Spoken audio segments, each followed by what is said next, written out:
Buenos días, mis queridos hermanos, que la paz de nuestro Dios les acompañe en este día. Le pido a nuestro Señor que nos envíe su Espíritu, que nos capacite para poder entender su palabra. Hoy os traigo un texto para reflexión, un mensaje que creo que es muy importante, que nos tendría que ayudar a entender. Tal como veis, el título de la reflexión es Tentados en todos los puntos como somos. Es decir, podemos ser tentados y vencer en nuestra condición. Vamos a ver que nuestro Dios ha provisto solución. La cuestión es si confiamos o no confiamos en Él. Pero sin alargar más, me gustaría que entremos en el texto para que el tiempo nos sea a favor y no en contra. O sea, el título de la reflexión de hoy es Tentados en todos los puntos como somos. En todo le convenía ser semejante a sus hermanos para ser un misericordioso y fiel sumo sacerdote en las cosas de Dios, para hacer la reconciliación de los pecados del pueblo, porque en lo que él mismo ha sufrido, siendo tentado, es capaz de socorrer a los que son tentados. Cristo vino a este mundo y vistió su divinidad con humanidad.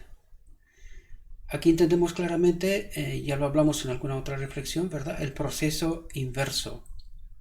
Él se despoja de su divinidad, ¿verdad? Y se arropa con la humanidad, y en él habita desde su nacimiento el Espíritu del Padre, ¿verdad? El Espíritu de Dios. Por lo tanto, y vistió su divinidad con humanidad, tomando sobre sí la naturaleza del hombre. Es decir, fue un ser humano en el cual habitaba el Espíritu de Dios, exactamente como Adán en la creación. Vino en esta condición con la excepción de que su naturaleza tenía ya 4000 años de pecado, ¿verdad? No era la misma naturaleza que Adán. Pero precisamente vino así porque tenía que vencer en esta condición para poder ser nuestro ejemplo.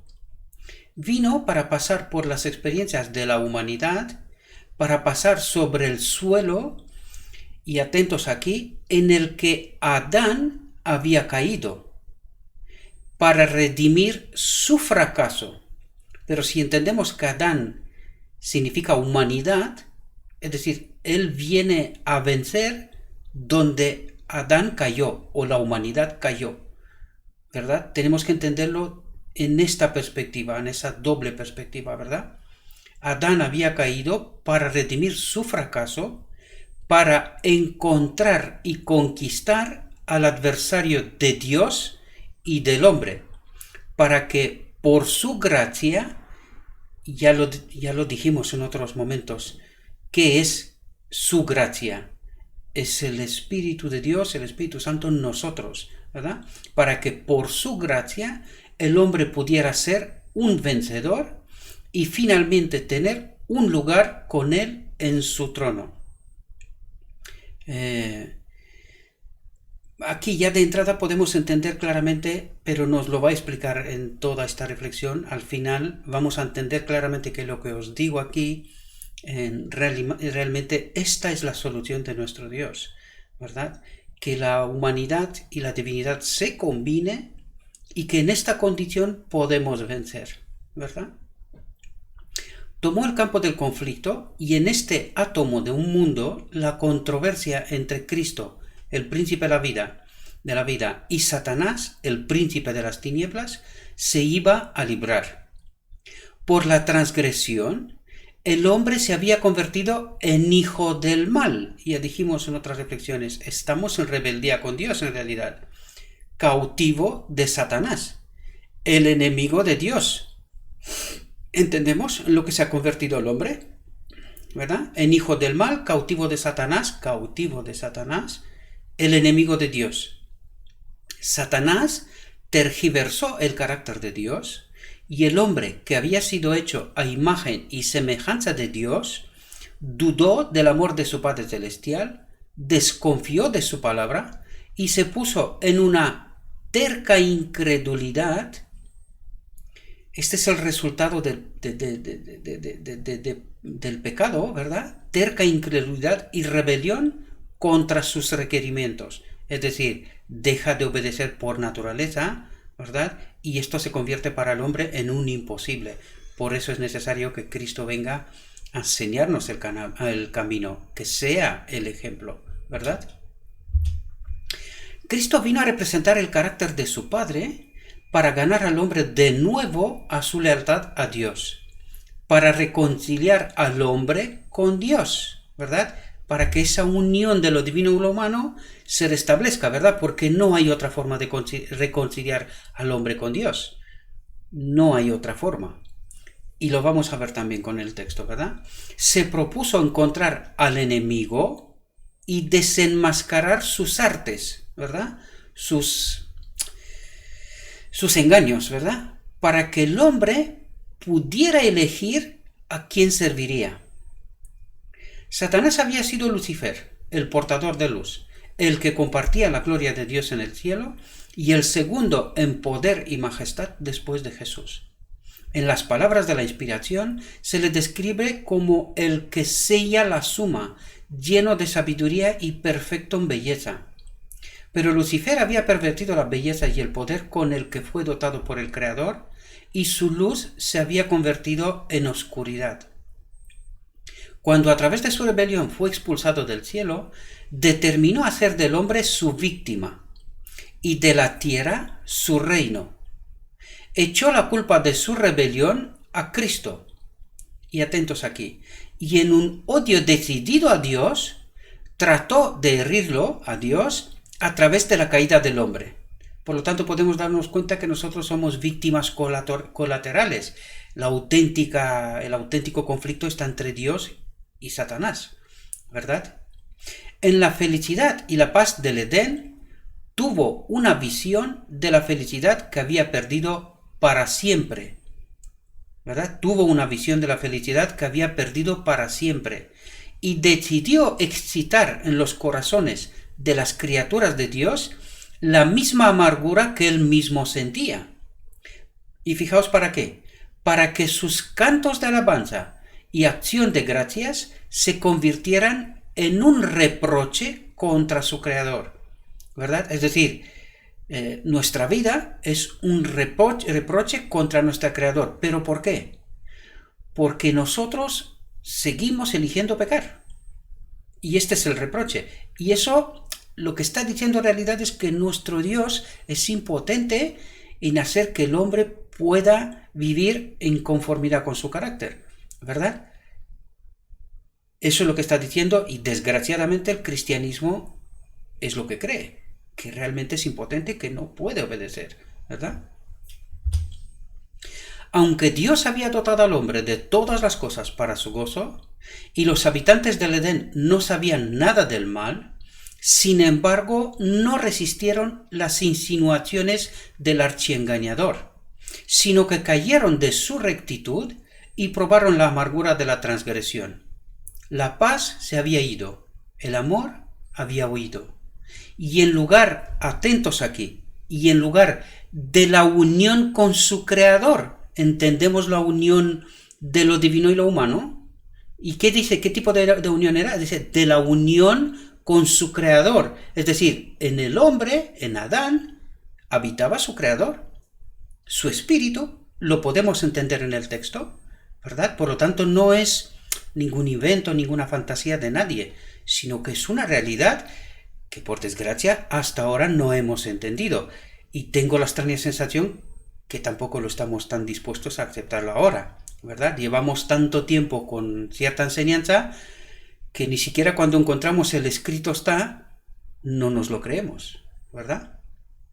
Y en lugar de la unión con su Creador, sintieron un sentimiento de culpa, un temor al futuro, una desnudez del alma. Tal es la consecuencia de romper los justos mandamientos de Dios. ¿Cómo rompió los justos mandamientos de Dios? Es decir, por desconfianza, por elegir pecar, el Espíritu Santo se retira. Y esto es la unión de lo divino y lo humano. Estos son guardar la ley por naturaleza, ¿verdad? Sin hacer ningún esfuerzo. Es nuestra naturaleza de la creación, ¿verdad? Pero al desconfiar de Dios, al retirarse su espíritu, su carácter en nosotros, pues hemos roto los justos mandamientos de Dios, ¿verdad? Por lo tanto, en este momento no estamos en esta unión, pero es esto precisamente lo que quiere explicarnos, ¿verdad? Su solución para con nosotros en el día de la expiación, cuando este matrimonio, ¿verdad? Después del divorcio en Edén, se produce este matrimonio del Apocalipsis 19, por ejemplo, donde lo divino y lo humano vuelve a ser restaurado de nuevo, ¿verdad? O el Adán restaurado o el hombre restaurado, ¿sí? Tal es la consecuencia de romper los justos mandamientos de Dios. Pero, y fijaos aquí, dice, al cumplirlos hay una gran recompensa. ¿De qué nos está hablando? Dice, al cumplirlos, ¿verdad? Al guardar, al obedecer, hay una gran recompensa. ¿Cuál es esta recompensa? La restauración. Nos vuelve a reunir con nuestro Creador, lo divino y lo humano, ¿verdad? Como Adán en Edén, en su creación.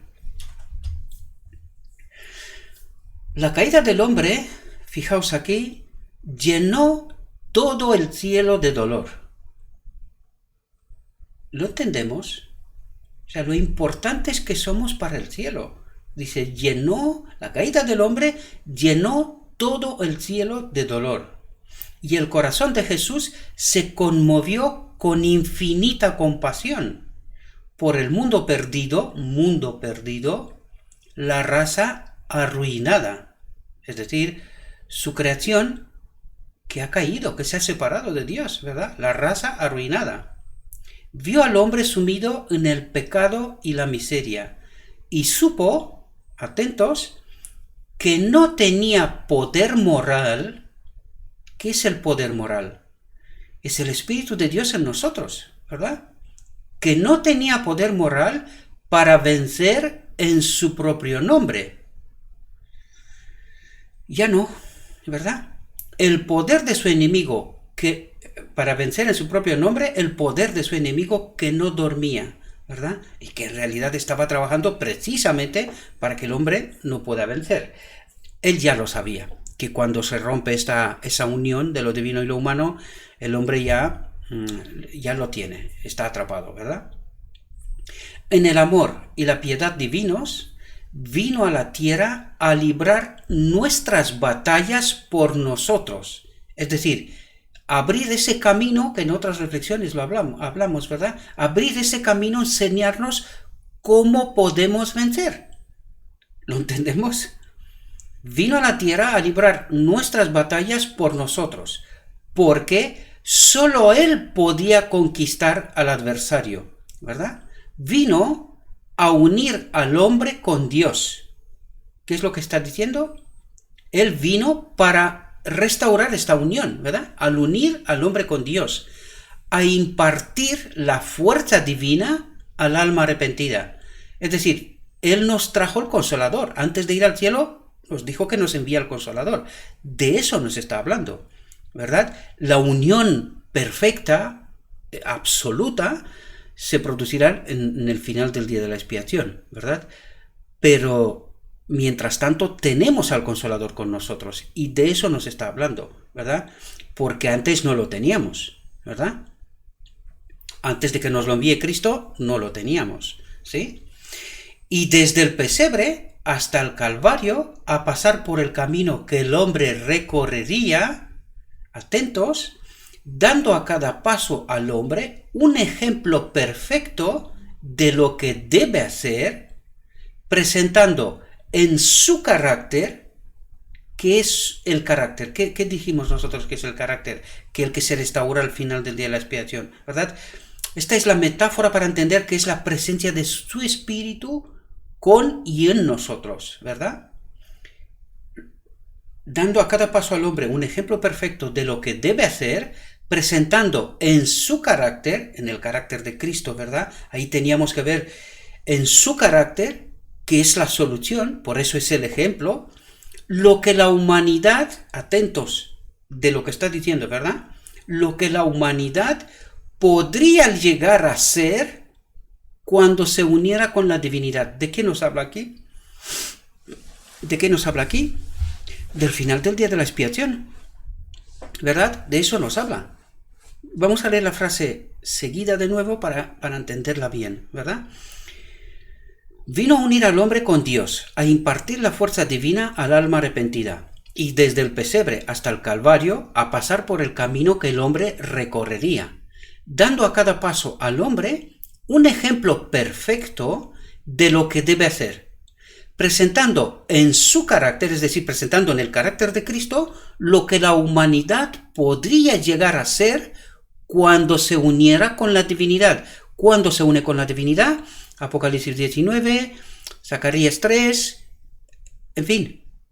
Hay ejemplos para poder entender el final del día de la expiación, cuando tenemos que recibir la ropa, ¿verdad? La ropa es la metáfora para entender esa unión de lo divino y lo humano, ¿verdad? Pero muchos dicen que Jesús no era como nosotros, que no era como nosotros en el mundo, que era divino, y por lo tanto no podemos vencer como Él lo venció, ¿verdad? No podemos vencerlo al pecado como Él lo venció.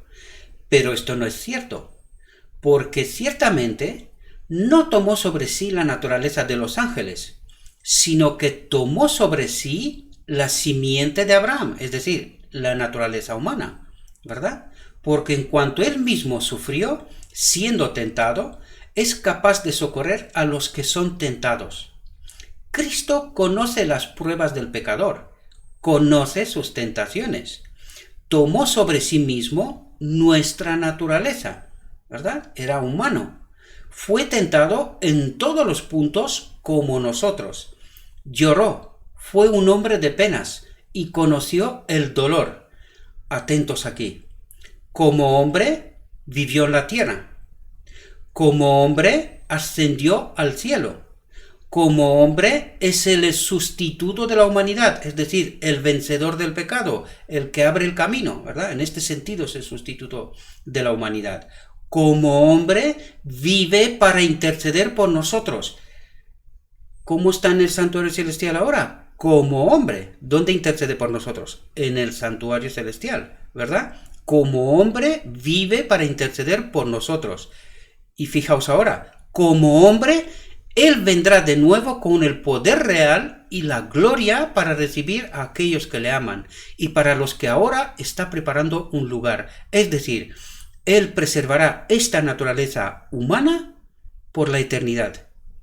No volverá a tener nunca solo la naturaleza divina, sino que tendrá una naturaleza divino-humana, como Adán en Edén, en la creación, ¿verdad? Naturaleza humana en donde habita el Espíritu de Dios, que es así como fue creado Adán, ¿verdad? Fijaos, fijaos porque aquí nos habla de la solución, fijaos, debemos regocijarnos y dar gracias de que Dios, fijaos aquí, ha fijado un día en el que juzgará. Yo puse librará porque juzgar es el liberar del pecado en realidad. Un día en el que juzgará, librará al mundo con justicia. ¿Pero qué es la justicia de Cristo? Es su poder en nosotros, es ese matrimonio, ¿verdad? Por el hombre que ha ordenado. ¿Quién es el hombre que ha ordenado? El hombre Cristo Jesús. ¿Lo entendemos, queridos hermanos? Veréis cuando entiendes ese concepto, todos los textos del Espíritu Profecía y de la Biblia se te abren. De repente empiezas a entender textos que hasta este momento no los entendíamos, nos imaginábamos otras cosas, ¿verdad? Pero cuando entiendes el día de la expiación, ¿verdad? La solución de Dios, el método de Dios para salvar al hombre, para rescatar al hombre, de repente muchos textos se te abren y empiezas a darte cuenta de otra realidad, ¿verdad? Aquellos que afirman que no fue posible que Cristo pecara, no pueden creer que Él tomó sobre sí la naturaleza humana. ¿Entendemos? Y en realidad, esta pelea la tienen los teólogos desde hace ya tiempo, porque no se creen que Cristo fue un ser humano. No lo creen, ¿verdad? Pero fijaos lo que nos está diciendo el texto. Y no es solamente este, sí, aquí hemos pasado un montón de textos que nos revela esta verdad.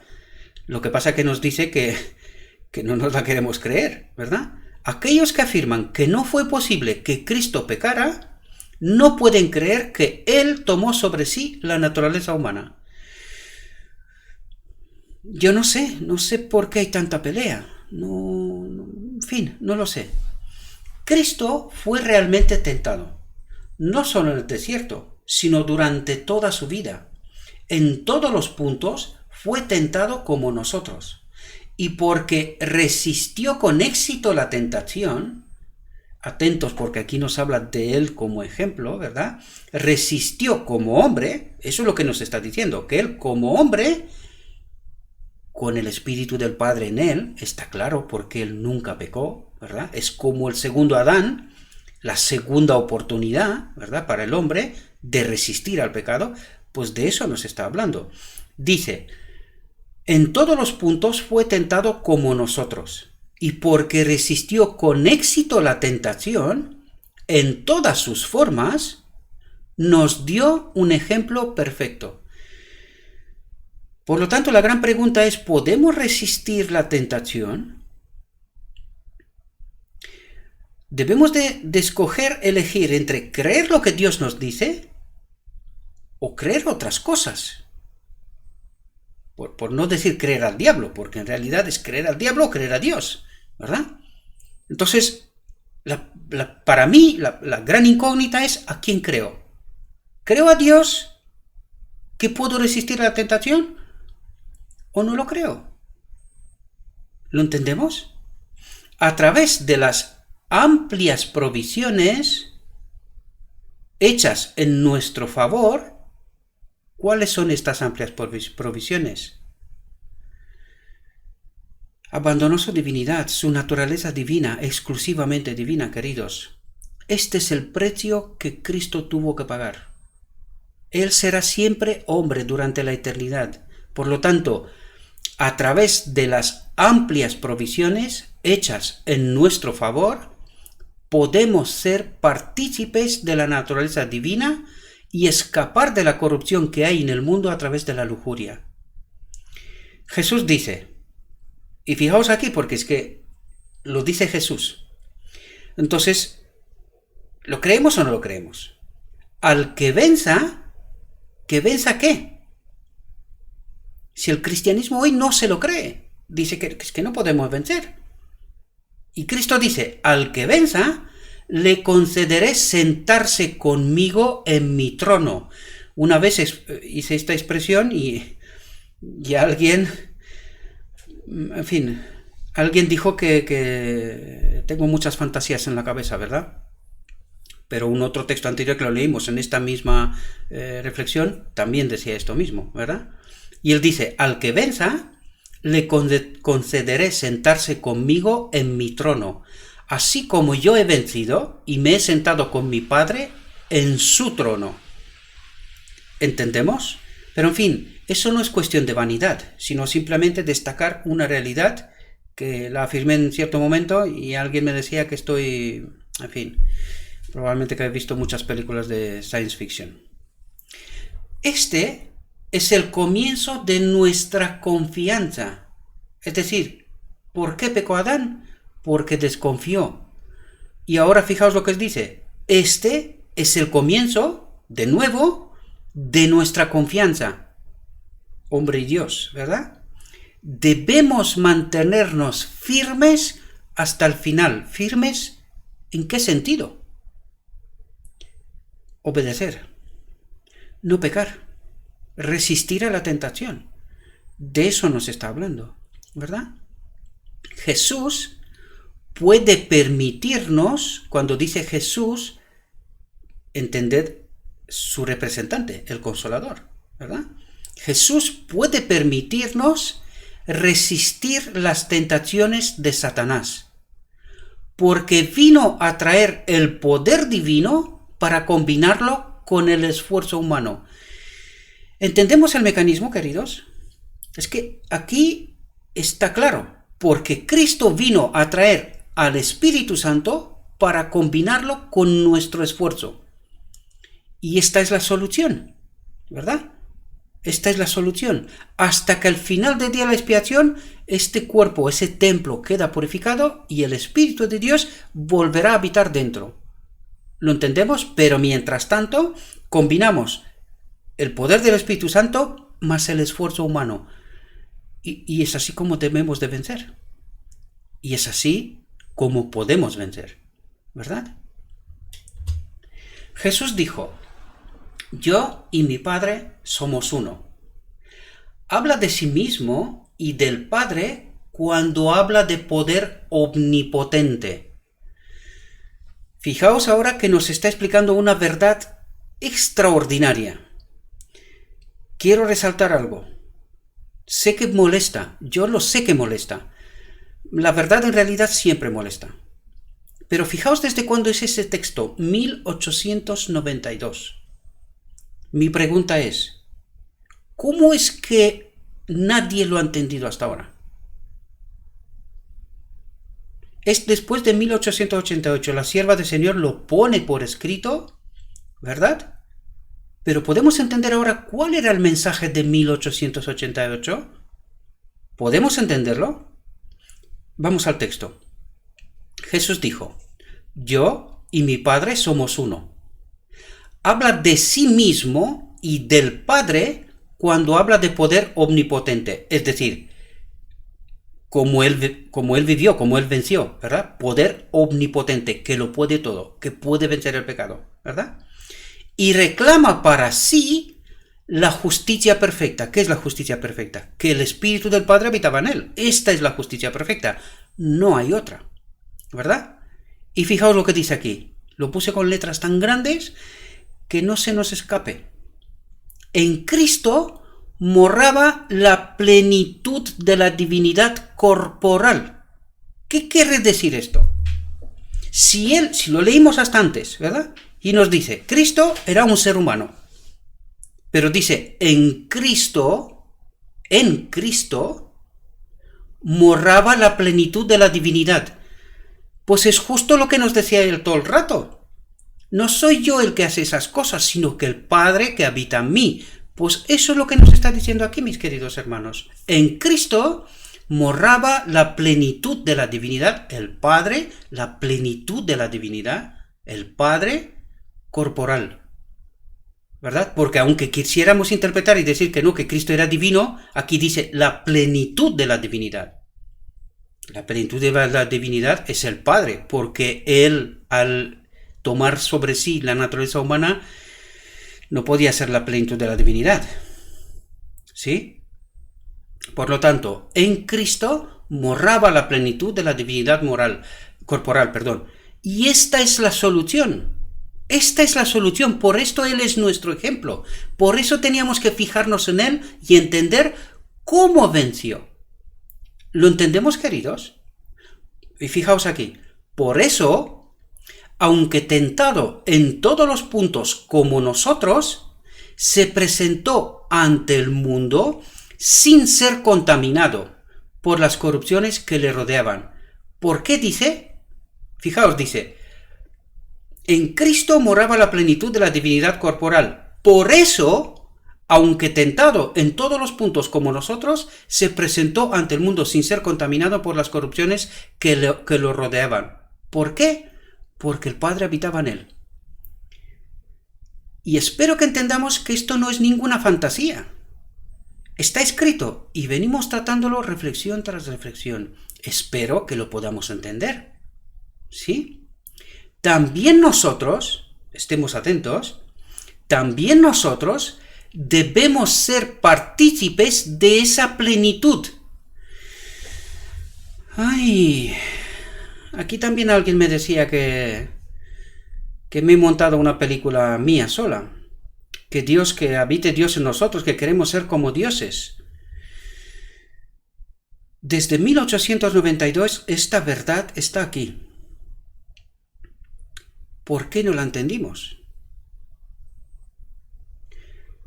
¿Dónde estarán las fantasías? Porque en mi mente no están, queridos. Esto es una realidad, a no ser que no queremos comprenderla. Esto es otra cosa. Es decisión de cada cual. Pero que me digas que no lo sepas después de explicártelo, perdóname. Está escrito. Reflexión tras reflexión intento traer la verdad. Lo escrito está, no mis fantasías. ¿Verdad? Y a ver si de una vez alguien se pone a explicarle a la iglesia estas verdades. Dejémonos de otras tonterías. Expliquemos la verdad, porque no queda tiempo. Créame, muy pronto, ya lo vemos, pero esto es solamente, no lo llamo ni al capítulo de introducción apenas. Muy pronto vamos a sufrir unos cambios tremendos, repentinos, y vamos a ser tomados por sorpresa, sin preparación. Por eso os pido, maestros de Israel, preparad al pueblo. Preparad al pueblo, porque la sangre de la gente será pedida de nuestras manos. Me incluyo, ¿verdad? A no se olvidar que yo también soy maestro de Israel, ¿verdad? Siendo anciano de iglesia. Por lo tanto, también nosotros debemos ser partícipes de esa plenitud que también estaba en Cristo. ¿Entendemos? Y sólo así podremos vencer como Cristo venció. ¿Lo entendemos, queridos hermanos? ¿Lo entendemos?